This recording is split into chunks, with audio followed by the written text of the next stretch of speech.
কিন্তু আমরা তোকে খুব মিস করব, সেই জন্য ভাবছি।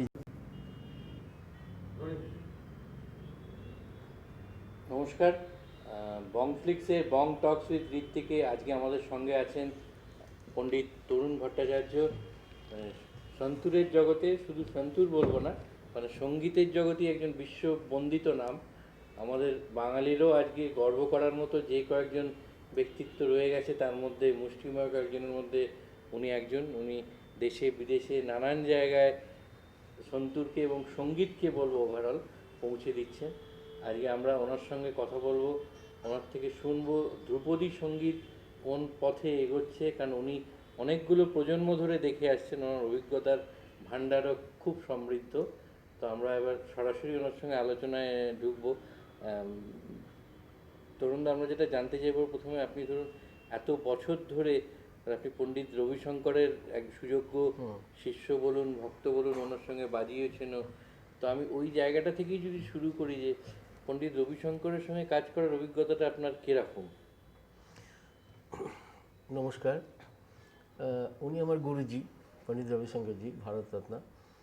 তো ওনার সঙ্গে আমার যে সম্পর্কটা ছিল সেটা শুধুমাত্র শিক্ষাগুরু সম্পর্ক নয়, শিক্ষাগুরু এবং দীক্ষাগুরু। আমার জীবনের বিভিন্ন ফেজে, বিভিন্ন সময় যেখানে যেখানে আটকে গেছি, কোনো সময় হয়তো কোনো বন্ধুর পথ সামনে এসেছে, সেই সময় উনি আমার সঙ্গে ছিলেন। উনি আমাকে আমার পরামর্শদাতা হিসেবে, এবং আমার মুখ দেখেই উনি ধরে ফেলতেন যে কিছু একটা প্রবলেম হয়েছে। বেশ একটা ঘটনা মনে পড়ছে, যখন আমরা বেনারসে হেমাঙ্গানা, ওনার যে আশ্রম ছিল, আমি তো ওখানে থেকে শিখেছি। তো উনি একদিন উনি বাগানে ঘুরছেন, তখন আমাকে ডেকে পাঠালেন ওনার সেক্রেটারিকে দিয়ে। উনি সরাসরি আমাকে জিজ্ঞাসা করলেন। তো আমি ভাবলাম যে এই লোকটা জানলো কী করে আমার মনের ব্যাপার। আর একটা কথা, আমি যখন প্রথম ওনার সঙ্গে দেখা হয়েছিল 1982-তে, আমি তখন HMV-তে একটা রেকর্ডিং বাজাচ্ছি দরিয়াগঞ্জে, দিল্লিতে। ওপরে হঠাৎ বলে একটু বন্ধ রাখতে হবে, পণ্ডিত রবিশঙ্করজি আসছেন, ওনার একটা ছোট এশিয়াডে মিউজিকের এডিটিং আছে।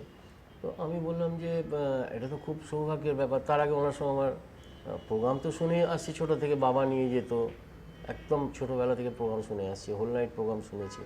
তো এত কাছে পাবো, বললাম যে হ্যাঁ, রেকর্ডিং বন্ধ করবো এখন। তো উনি আসতেই আমি ওনার সঙ্গে হিন্দিতে কথা বলতে আরম্ভ করে দিয়েছি, যেহেতু আমি দিল্লিতে আছি, প্লাস একটা আমি ভুলেই গেছি যে উনি বাঙালি একজন। তো উনি বললেন, দাঁড়াও দাঁড়াও দাঁড়াও, তোমার নাম তো এরা বললো তরুণ ভট্টাচার্য, তো আমার সঙ্গে তুমি হিন্দিতে কথা বলছো। তো এই আমার সঙ্গে প্রথম ইন্টারাকশন, ওনার ফার্স্ট লাইনটাই ছিল এইটা। তারপর উনি বললেন যে তুমি কী চাও আমার থেকে। তো আমি বললাম, আপনি আমাকে একটু আগে আশীর্বাদ করুন। তো উনি আমাকে মাথায় একদম হাত দিয়ে, পেছন দিয়ে হাতটা নামিয়ে দিলেন, এবং তখন আমার গায়ে কাঁটা দিয়ে উঠেছিল, এবং সেই ফিলিংটা এখনও আমার মনে আছে। তারপরে আমি ওনাকে শোনাতে চাই। তারপর পরবর্তীকালে ধীরে ধীরে ধীরে ধীরে উনি আমাকে ফাইনালি শিষ্য হিসেবে গ্রহণ করলেন, এবং তারপরে প্রচুর দেশে ওনার সঙ্গে ঘুরেছি। রাশিয়াতে 1 মাস, আমেরিকাতে 1 মাস, যখন যখন যেখানে যেখানে উনি ট্যুর করছেন, তখন তখন ওনার সঙ্গে সঙ্গে ঘুরতাম। কারণ এই যে সাবজেক্টটা, এটা কিন্তু ইতিহাস, ভূগোল, অঙ্কের মতো অমুক স্যারের কোচিংয়ে সপ্তাহে 3 দিন বা 2 দিন পড়তে যাওয়ার সাবজেক্ট নয়। এটা হচ্ছে গুরু শিষ্য পরম্পরার সাবজেক্ট। গুরুর সঙ্গে থেকে শিখতে হবে।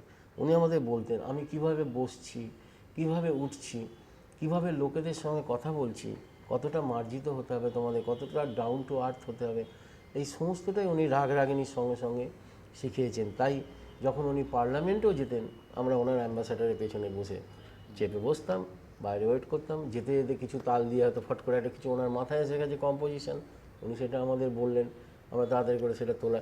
মানে অলওয়েজ, যেটাকে বলে অনলাইন চলছে সমানে, 24/7। 24/7। যখন এইটা আপনার হাতে আছে, হাতটা তারে, সেটা না, তার বাইরেও অনেক কিছু শেখার আছে। এবং ছাত্রদের প্রমোট করা, এটা আমি কোনো গুরুর আমি দেখিনি বা শুনিনি যে এত স্ট্রংলি কেউ প্রমোট করে। ছোট্ট ঘটনা দেখলে বুঝতে পারবেন। তখন মিস্টার নাজারাত ছিলেন, ICCR-এর চিফ হেড ছিলেন। ওনার জন্মদিন আর পণ্ডিত রবিশঙ্করের যে জন্মদিন একই। তো উনি এলেন ওনাকে জন্মদিনে উইশ করতে মিষ্টি নিয়ে। উনি ওকে মিষ্টি খাওয়ালেন, উনি গুরুজিকে মিষ্টি খাওয়ালেন। তার আগে উনি আসার আগে গুরুজির পাইপলাইনে মিউজিকের আমার সন্তুর চালিয়ে দিয়েছেন, ভাটিয়ালি ট্যাং ট্যাং ট্যাং ট্যাং ট্যাং ট্যাং, এই ভাটিয়ালি মিউজিক চলছে, সেখান থেকে সানাইয়ের সুর, সেটা দারুণ মধুর। তখন গোল্ডেন ট্রায়ও আমাদের ফর্ম হয়নি, খুব সুন্দর শুনতে লাগছে। তো উনি এসে বলছেন এই মিউজিকটা তো একটু ডিফারেন্ট লাগছে, একটু আলাদা লাগছে, এর আগে তো সন্তুর, সানাই, মোহনবীণা এসব হয়নি, তো এটা কে বাজিয়েছে? তখন বলে দাঁড়াও, তখন উনি বললেন ডাকি, বলে আমাকে ডাকলেন উনি। তারপর বললেন যে আপনি আমার সঙ্গে ভাই তুমি কালকে দেখা করো তো আইসিসিআর। তো উনি যাবেন না, আমার সেক্রেটারি যাবেন। গুরুজি বললেন যে ও যাবেন, আমার সেক্রেটারি যাবেন। 18খানা আমাদের ট্যুর দিলেন তখন। মানে ছাত্রকে যে ওই প্রমোট করা, মানে উনি আসবেন বলে মিউজিকটা চালিয়ে দিয়ে চলছে ওখানে, আমাদের মিউজিক, ওনার মিউজিকটা চলছে না বাড়িতে। ভাটিয়ালিটা আমরা একটু শুনবো নাকি? হ্যাঁ, একটু বাদে শোনাচ্ছি, হ্যাঁ পরে নিশ্চয়ই শোনাবো। ওটা তো আমার বিখ্যাত, অনেক বিদেশেও এটা আমার এটা সকলেই জেনে গেছে, এবং ওখানেও আমাকে ভাটিয়ালি এবং আমার রবীন্দ্রসঙ্গীত, যে আপনি তো পশ্চিমবাংলায় থাকেন, সেইভাবেই আমি দুটি কোম্পানি, মানে নাম করা কোম্পানির সঙ্গে আমার টাই আপ রয়েছে। রবীন্দ্রসঙ্গীতের সিডি দুটো আছে, 10-20-20টা রবীন্দ্রসঙ্গীত। তো রবীন্দ্রসঙ্গীতও আমাকে বাজাতে হয়, এবং ভাটিয়ালি তো বাজাতেই হয়, যেহেতু আমি বেঙ্গলকে রিপ্রেজেন্ট করি। এই আপনি মূলত তো ক্লাসিক্যাল ঘরানা বা যেটাকে মাইহার ঘরানার, সেই ঘরানার, তো এই ঘরানাটা ঠিক কিরকম? দেখুন, ঘরানা সম্বন্ধে আমার একটা অন্য আইডিয়া আছে। সেটা হচ্ছে ঘরানা মানেটা কি, school of music. Right. Different স্কুলে ডিফারেন্ট ওয়েতে স্কুলিং করানো হয়, শেখানো হয়। এবং সবসময় আমাদের জানতে হবে যে প্রত্যেকটা বাগানে, মানে প্রত্যেকটা সিস্টেমের কথা বলছি, প্রত্যেকটা বাগানে কোনো না কোনো ফুল, খুব ভালো ফুল আছে, ভালো মন্দ মিশিয়ে থাকে। তো আমার ঘরানার আইডিয়াটা হচ্ছে, আমি ছাত্রদেরও বলি, সমস্ত বাগান থেকে ভালো ফুলগুলো নিয়ে নিজে একটা বুকে তৈরি করে সেটা তুমি দর্শকদের, তোমার শ্রোতাদের প্রেজেন্ট করো। তো আমি, হ্যাঁ, মাইয়ার ঘরানারও, বাট অন্যান্য সমস্ত ঘরানার মিউজিক শুনি, যদি কিছু করা যায় এইতে চেষ্টা করি। এই যে আপনার সঙ্গে আপনি আগে একবার মনে আছে কথায় কথায় বলছিলেন যে মানে এইগুলোর কোনো, এই যে ক্লাসিক্যাল মিউজিক, তার নাকি কোনো স্ট্রাকচার সায়েন্স যেটাকে বলে, সেইটা বোধহয় নেই। এটা তো খুবই সত্যি কথা। দেখো, সমস্ত সেক্টরে, হ্যাঁ, যে জিনিসটাকে একটু অর্গানাইজড করে সমস্ত ব্যাপারটা, কিন্তু আমাদের এইখানে এই যে কটা রাগ আছে, এবং রাগ নতুন নতুন তৈরি হচ্ছে, সা থেকে রের দূরত্ব কত, এটা কে ঠিক করলো যে এটাই সা হবে, এইটা সুরটা যে এই এতটা হবে, এই কম্পোনেন্ট এগুলো, বা টিউনিংয়ের কখনো, এখন ট্যাম্পাতেই গত 15 দিন আগে যার সঙ্গে দেখা হচ্ছে, আপনার কথায় কথায় কী করেন, বলছে সফটওয়্যার, যার সঙ্গে আলাপ হচ্ছে। আমি বললাম, ভাই একটা এমন সফটওয়্যার তোমরা বানাও না যে সন্তুরটা টিউন হয়ে যায়, সফটওয়্যারে ফেলো, এটা টিউন হয়ে যাবে, টিউনিংয়ের সফটওয়্যার, সেটা হচ্ছে না কিন্তু। তো এই যে ব্যাপারটা, রাগ রাগিনীকে কী করে বাড়াত করবে, কী করবে, এই জিনিসগুলোর কোনো অর্গানাইজডভাবে সেরকমভাবে হয় না, হবে না, হয়নি। এটার কি কোনো চেষ্টাও হয়নি সেভাবে? এটা কোনো চেষ্টাও হয়নি, হ্যাঁ, এই দিকে। আর আমাদের জিনিসটা হচ্ছে কি জানো তো, যেমন টেকনোলজিতে অ্যাডভান্সড কথাটা রয়েছে, যে এখন iPhone 7 বেরিয়েছে, এরপরে কী আসছে, তারপরে কী আসবে, অমুক কোম্পানি কী নতুন টেকনোলজি বার করছে।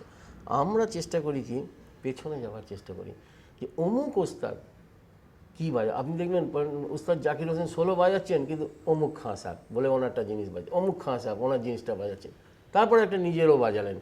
এই যে পুরনো যে আমাদের ভান্ডার রয়েছে, সেইটাকে স্টেজে আনার জন্য আমরা সবসময় চেষ্টা করি। আমি সবসময় চেষ্টা করি কোনো একটা রাগ বাজাবার সময় আমার গুরুর কোনো বন্দিশ যদি আমি শোনাতে পারি ওদের, তাহলে আমার থেকে ভালো জিনিসটা আমি শোনাতে পারবো।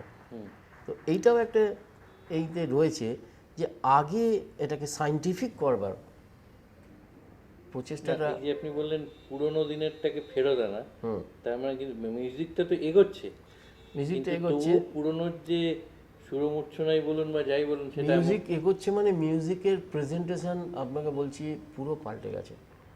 মিউজিকের সেই প্রেজেন্টেশন, আগে আমার এখনও মনে আছে কুমারদার সঙ্গে 2.5 ঘন্টা বাগেশ্বরী হচ্ছে, চলছে তো চলছে একটা রাগ বাগেশ্বরী।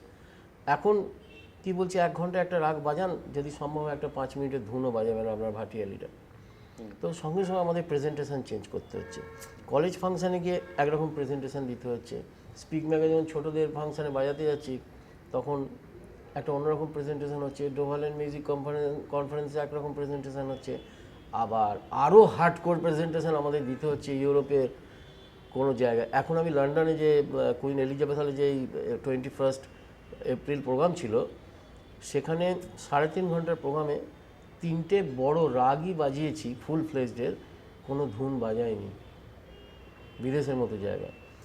কিন্তু এই আমাদের এখানে প্রেজেন্টেশন এখন আজকের যুগে অনেক চেঞ্জ হয়ে গেছে, কিন্তু রাগরাগিনী মিউজিক, সঙ্গীতের গ্রামার সব একই রয়ে গেছে। তবে মিক্স মিউজিক কথাটা একটা এসেছে, যে মিউজিককে নিয়ে আরও অন্য কিছুর সঙ্গে পাঞ্চ করে কিভাবে এটাকে আরও অন্যরকম ধ্বনি প্রডিউস করা যায়। তবে আমি কি ধরনের মানে এটা ফিউশনের প্রসঙ্গে আসছি, কিন্তু ফিউশন কথাটা আমি এই জন্য ইউজ করি না। ফিউশন কথাটা একটু কনফিউজড হয়ে গেছে, মানে ফিউশনটাকে কথাটা অ্যাভয়েড করে আমি ব্লেন্ডিং বা মিক্স মিউজিক এইটা বলছি, ওই জন্য বলছিলাম। ফিউশন মানে হয়ে গেছে যে কারোর সঙ্গে কারোর দেখা হচ্ছে না, স্টেজে এলো, এসে একটা ধুমধাড়াক্কা সাউন্ড ওরিয়েন্টেড একটা কিছু, লোকে ভাবছে ফিউশন, তাহলে বোধহয় আবার এখানে ধুমধাড়াক্কা হবে, দুমদাম কিছু ইনস্ট্যান্ট হয়ে যাচ্ছে, ইনস্ট্যান্ট ব্যাপারটা, making music on the floor ব্যাপারটা এসে যাচ্ছে। আমার মতে সেটা করা উচিত না, বা আমি সেটা করি না।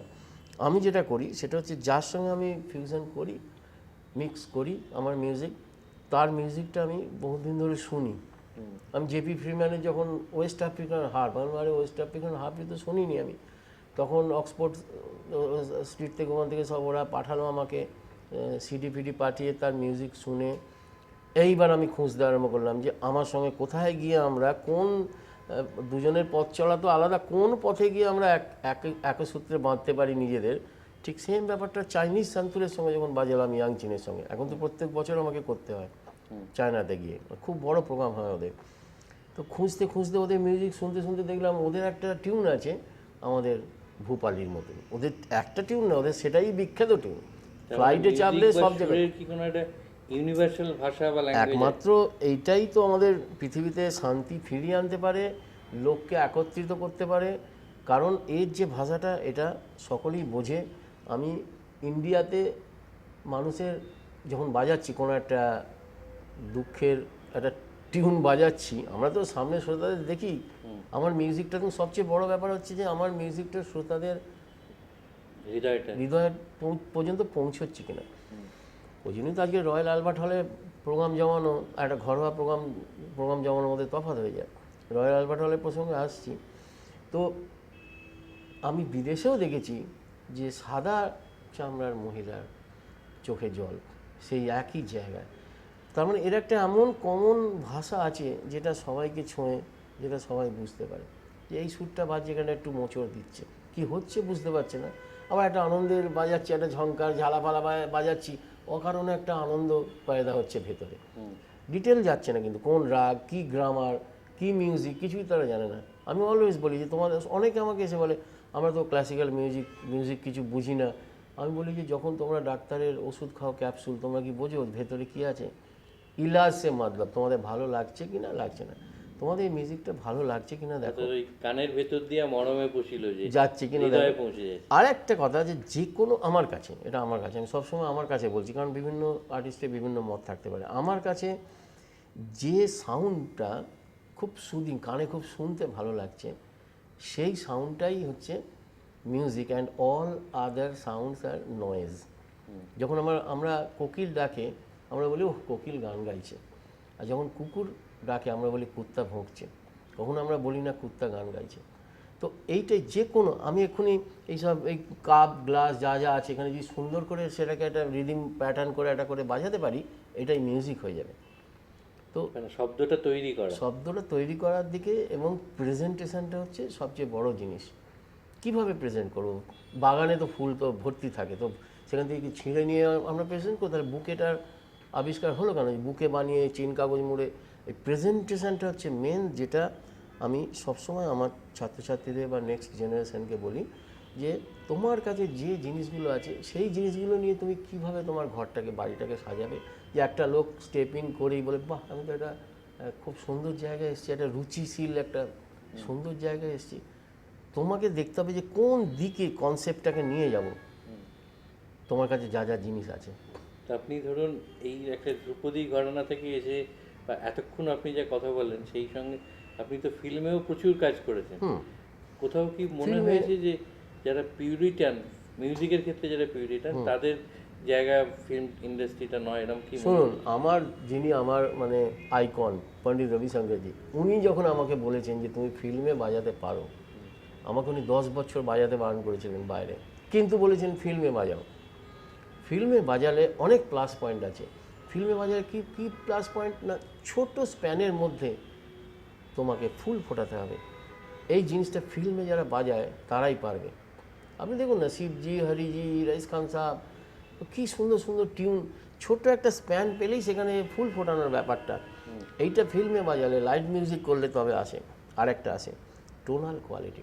আমি যে আজকে আমার যে সন্তুরে, সমস্ত সন্তুর প্লেয়ারের থেকে আমার যে টোনাল কোয়ালিটিটা আলাদা, সেটা আমি প্রথম ছোটোবেলা থেকে যখন আমি ফিল্মে বাজাচ্ছি তখন প্রত্যেক দিন প্রত্যেকটা রেকর্ডিং বাজানোর পরে আমি কন্ট্রোল রুমে গিয়ে শুনতাম। সবাই আমাকে বলে, এই তুই বাজিয়ে আবার শুনতে যাচ্ছিস, হ্যাঁ কী শোনার কী আছে? আমি কি শুনতাম না, আমার টোনটা কী আসছে, টোনটা আরও ভালো, আরও অন্যরকম কী করে করা যায়। টোনটা অন্যরকম হলে কোথাও যদি আমার সন্তুর বাজে, সেখানে তো আর লেখা থাকছে না কোথাও আপনি হয়তো রাজধানীতে বাজত, শুনেই আপনি দেখলেন যে রাজধানীর সন্তুর বাজছে, আপনি বুঝতে পারবেন যে এটা তরুণ দাস সন্তুর, কারণ টোটাল টোনটা আলাদা।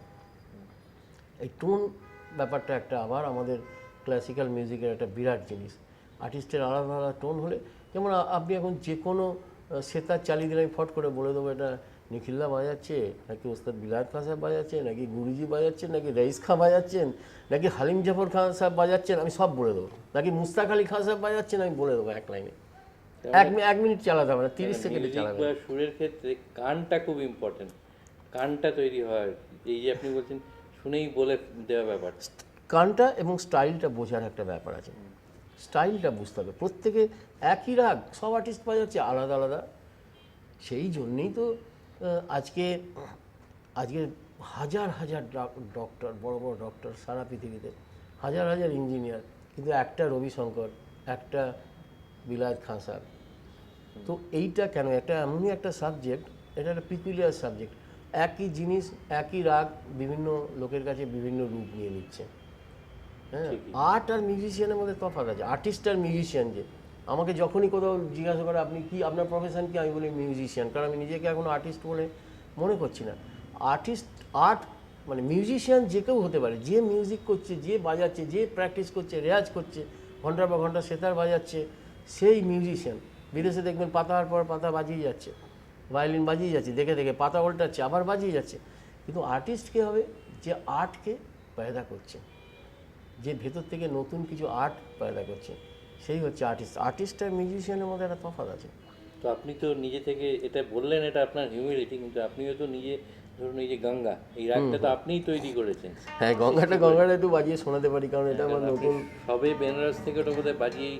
হ্যাঁ, গঙ্গাটা আমাদের তো এই রাগটা আবিষ্কার করা, এটা অ্যাকচুয়ালি বেনারস থেকেই আমার কাছে ডিমান্ডটা আসে, যে এরকম স্বচ্ছ গঙ্গার ওপরে এত অ্যাওয়ারনেস চলছে, আপনি এমন একটা কিছু করুন, মিউজিক করুন, যে মিউজিকটা চললেই এই গঙ্গাকে যে পরিষ্কার রাখতে হবে এই কথাটা মানুষের মনে পড়ে যায়।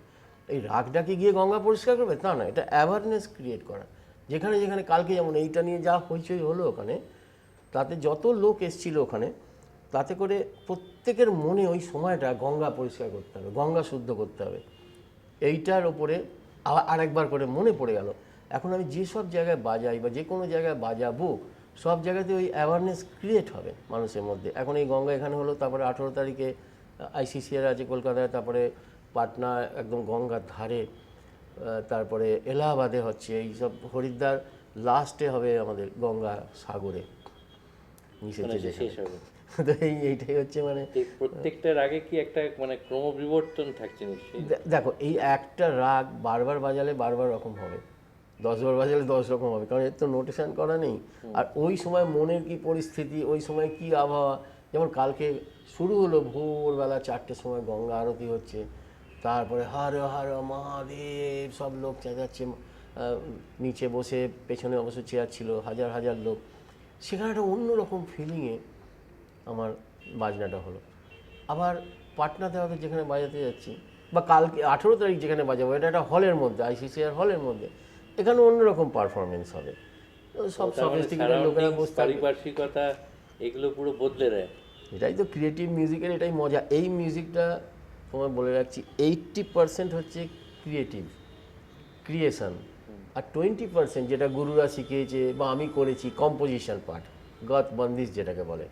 অতএব ক্রিয়েটিভ পার্ট যেখানে 80%, সেখানে তো ডিফারেন্সেস হবেই, বিভিন্ন জায়গায় বিভিন্নভাবে হবেই। আপনাকে কাছে পেয়েছি, গঙ্গাটা না শুনে ছাড়বো না।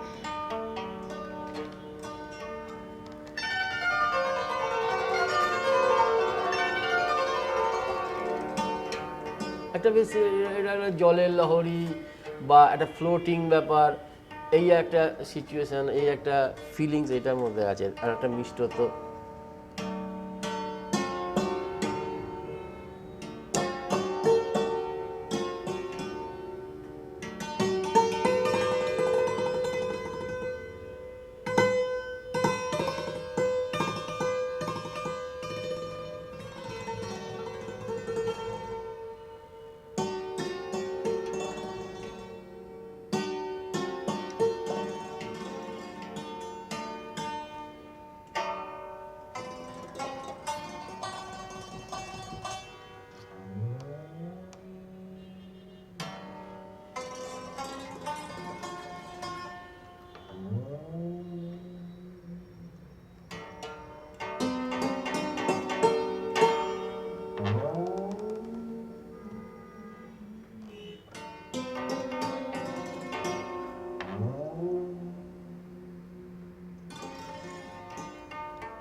এটা মিষ্টি মিষ্টি একটা ব্যাপার।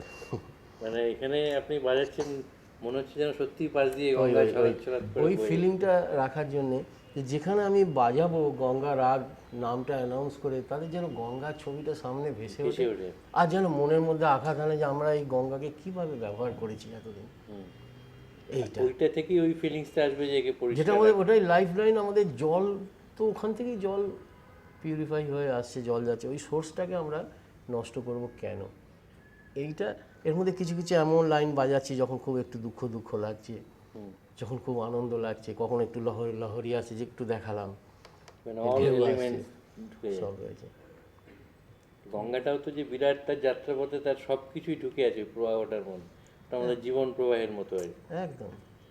আপনি বারে বারে পণ্ডিত রবিশঙ্করের কথায় আসছেন, আমি জানি যে মানে আপনি ওনার কাছে শুধু খুব একজন প্রিয় ছাত্র শিষ্য ছিলেন না, মানে আপনার যে ভালো বাজান, তাছাড়াও আপনার একটা অন্য দিক ওনাকে খুব আকৃষ্ট করতে পারে, আপনার রসিকতা, সেটা তো আছে। সেন্স অফ আমি না ওনাকে বলে বারবার কেন আসছি বললে তুমি, আমি ওনাকে খুব মিস করি সব সময়। এখনো পর্যন্ত প্রায় স্বপ্ন দেখি যে কোনো একটা কিছু হচ্ছে, উঠে তারপরে কী হলো, ও উনি তো আর নেই, তখন মনটা খুব ভারী হয়ে যায়। স্বপ্ন দেখছি মানে কিছু একটা কথা হচ্ছে, কিছু হচ্ছে। তো সেটা তো সব সব ছাত্রছাত্রীদেরই হয়তো হয়, সেটা বলছি না। তো যেটা উনি আমাকে একটা সার্টিফিকেট দিয়েছিলেন, আমি বলেছিলাম আমার নামে একটু কিছু লিখে দিন যেটা আমার কাছে থাকবে। তো উনি বললেন যে এত সাল থেকে সন্তুরের একটা পরিবর্তন এনেছেন, খুব স্ট্রং লিখেছিলেন এবং নতুন টেকনিক আবিষ্কার করে নানান কথা লিখে তারপরে লাস্ট লাইনটা উনি লিখেছিলেন যে আমার সেন্স অফ হিউমার খুব ভালো, যেটা আমাকে মানে ওনাকে আর কি খুব আমি হাসাই, make me love, he makes me love, আর যেটা আমাকে অনেক দিন আরও বাঁচতে সাহায্য করবে। কোনো মজার ঘটনা, কোনো মজার অভিজ্ঞতা এরকম কিছু মনে অনেক আছে? অনেক মজার ঘটনা আছে, সে তো এখন ইন্টারভিউ শেষ হবে না। একবার স্যান্ডিগোতে গেলাম, তো ওনার খাওয়াতে, তো চিনাম্মা আমার গুরুমা, উনি তো সাউথ ইন্ডিয়ান, তো ওনার বাড়ি সাউথ ইন্ডিয়ান কুক আছে, ইন্ডিয়ান কুক আছে, তো আমাদের এমনি জাস্ট চায়ের সঙ্গে আমাদের পেঁয়াজি দিয়েছেন, পেঁয়াজি ভেজে পেঁয়াজি সবাইকে দেওয়া হচ্ছে। তো গুরুজি ওখানে জিজ্ঞেস করলেন যে উনি তোমরা ওটা কী খাচ্ছ? চিনাম বললেন না না ওটা তুমি খাবে না, ফ্রাইড ফুড তো। না না আমি জিজ্ঞাসা করছি তোমরা কী খাচ্ছ? তো আমি বললাম গুরুজি এটা পেঁয়াজি দিয়েছে আমাদের খেতে। বলে আচ্ছা ঠিক আছে ওটা খাও, কিন্তু করো না যেন। তো উনি সবাই হেসে উঠলো।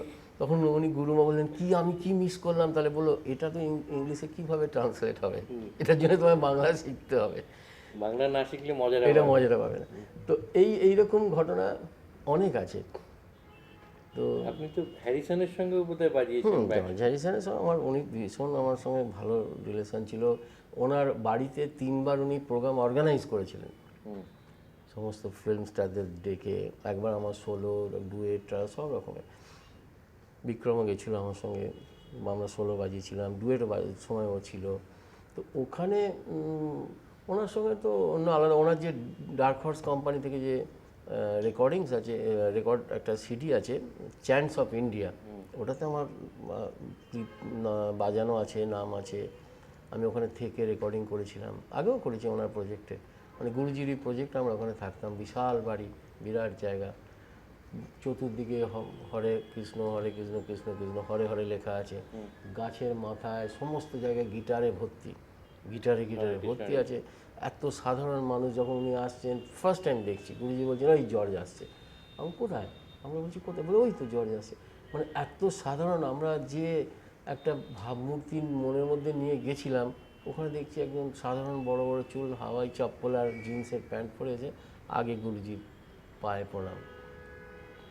তো এই যে ওনার গুরুজি সবসময় বলতেন যে ওপর দিকে উঠতে গেলে ঝুঁকতে শিখতে হবে।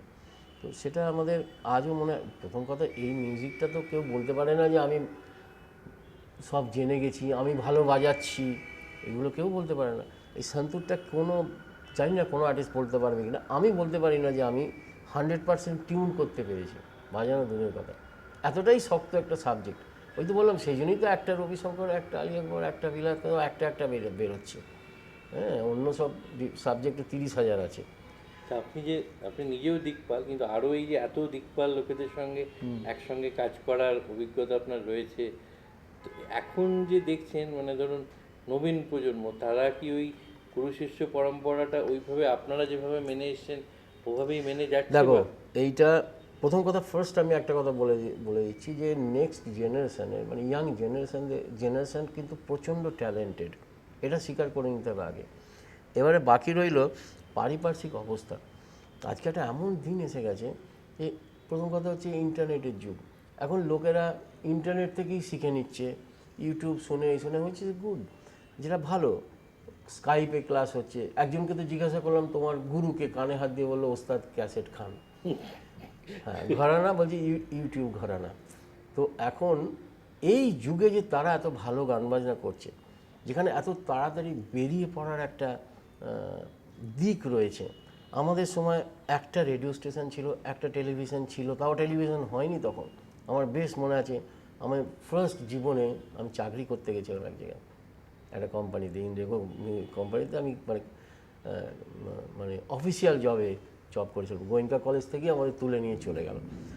তখন নিচে হচ্ছে যে এরকম এতক্ষণ গ্রামোফোন রেকর্ডে শুনলেন। তো আমি ভাবছি আমার কবে গ্রামোফোন রেকর্ড বেরোবে, কারণ গ্রামোফোন রেকর্ড বেরোনো একটা বিশাল ব্যাপার ছিল। তারপর যখন আমার এলপি বেরোলো, লং প্লে বেরোলো, তখন সে আনন্দ মানে অন্যরকম আনন্দ। এখন যার কাছেই পয়সা আছে সেই কিন্তু রেকর্ড বার করতে পারে। আমার কাছে বললে আমি তাকে বার করে দেবো, যে কোনো কোম্পানি থেকে। এই জায়গায় দাঁড়িয়ে গেছে যেখানে মানে বেরোবার রাস্তাটা আগে এত বন্ধ ছিল। টিভি কোথায়, টেলিভিশন কোথায়, রেডিওয়ে পাস করলে অডিশন দিয়ে তবে টিভিতে চান্স পাওয়া যেত, তারপর ভালো গ্রেড না হলে টিভিতে। এখন তো যে কোনো চ্যানেলে তোমার, বলছি ভালো গান বাজনা হচ্ছে, সবই ঠিক আছে, সব পজিটিভই বলছি, কোনো নেগেটিভ বলছি না, কিন্তু এই যে বেরিয়ে পড়ার এত যে রাস্তা রয়েছে, এইটার জন্যে একটা যে অনেক দিন ধরে বাড়িতে থেকে প্রোগ্রাম না করে, কোথাও পারফরমেন্স না করে, খালি রেয়াজ, এই জিনিসটা একটু ব্যাঘাত ঘটছে। কিন্তু খুব ট্যালেন্টেড এবং তাড়াতাড়ি ছেলেমেয়েরা খুব ভালো বাজাচ্ছে, ভালো নাম করছে, এটা একটা ভালো দিক। মানে নাম করাটা অনেক সহজ হয়েছে, নাম কিন্তু করা সাধনা বা রেওয়াজের দিকটা একটু সাধনাটা দেখো রেয়াজ আর সাধনা, এইটা আবার অন্য প্রশ্ন চলে এলো। আমি যখন ফিল্মে বাজাচ্ছি, আমি তখন কী করতাম, যখন আমার পিস নেই, কিছু নেই, এই হাতে চাপা, এটা আমি হরিজিৎ থেকে শিখেছি, পণ্ডিত হরিপ্রসাদ চৌরাসে। আমারও বাজনা ছিল, ওনারও বাজনা ছিল উড়িষ্যায়, অক্ষয় মহান্তি, অক্ষয়দার কাজে। উনি প্র্যাকটিস করে যাচ্ছেন। আমি বললাম যে কবে আপনি এলেন এখানে? বলে এই তো আজ সকালে, বলে প্র্যাকটিস করতে। উনি আবার কখন এরপর কোথায় ছিল, বম্বে। আমি দেখলাম উনি আমাকে, মানে উনি চাইছেন না আমি অনেকক্ষণ গল্প করি ওনার সঙ্গে, কথা বলি। আমি তখন চলে গেলাম। কেন?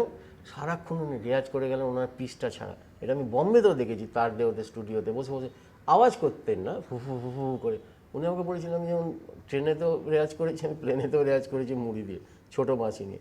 তো সেখান থেকে আমি এইভাবে রেয়াজ করি। আমার গুরুজি পণ্ডিত রবিশঙ্করজি রুমাল জড়িয়ে ঘুটঘুট ঘুটঘুট ঘুটঘুট করে কথা বলছেন, কিন্তু রেয়াজ করে যাচ্ছেন। কিন্তু গুরুজি বললেন যে কত ঘন্টা রেয়াজ করিস? তো আমি বললাম যে আমি তো এত ঘন্টা রেয়াজ করি, সারাদিনই রেয়াজ করি। বলছেন না, ওটা তো রেয়াজ হচ্ছে, কিন্তু সাধনা হচ্ছে না।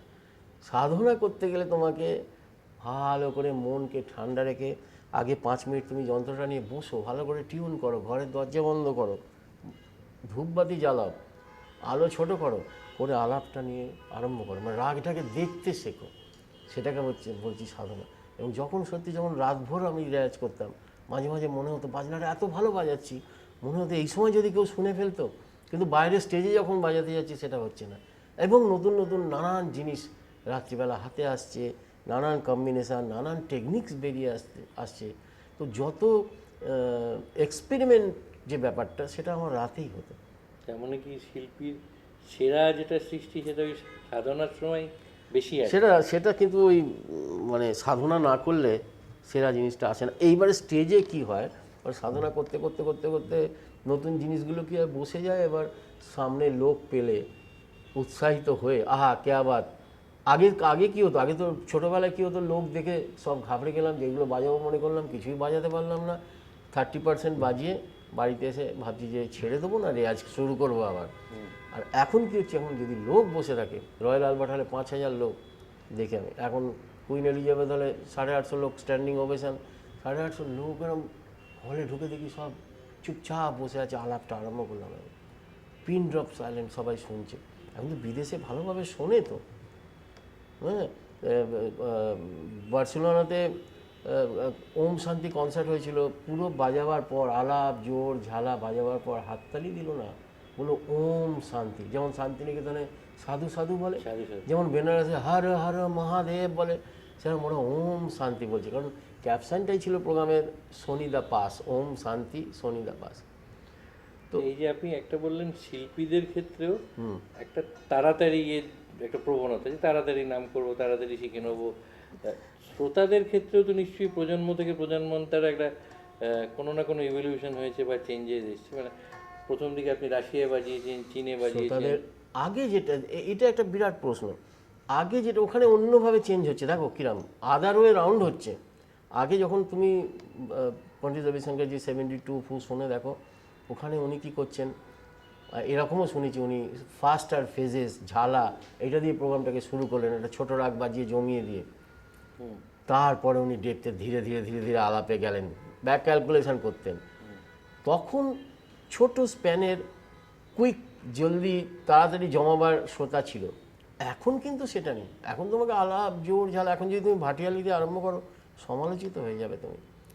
এখন ওখানে পুরো আলাপ জোর ঝালা শুনছে এবং বসে বসে, বললাম না লন্ডনে ফরমাইশ ছিল যে ধুন বাজাবেন না, 3.5 ঘন্টা ক্লাসিক্যালি শুনবো আমরা, 3টে রাগ।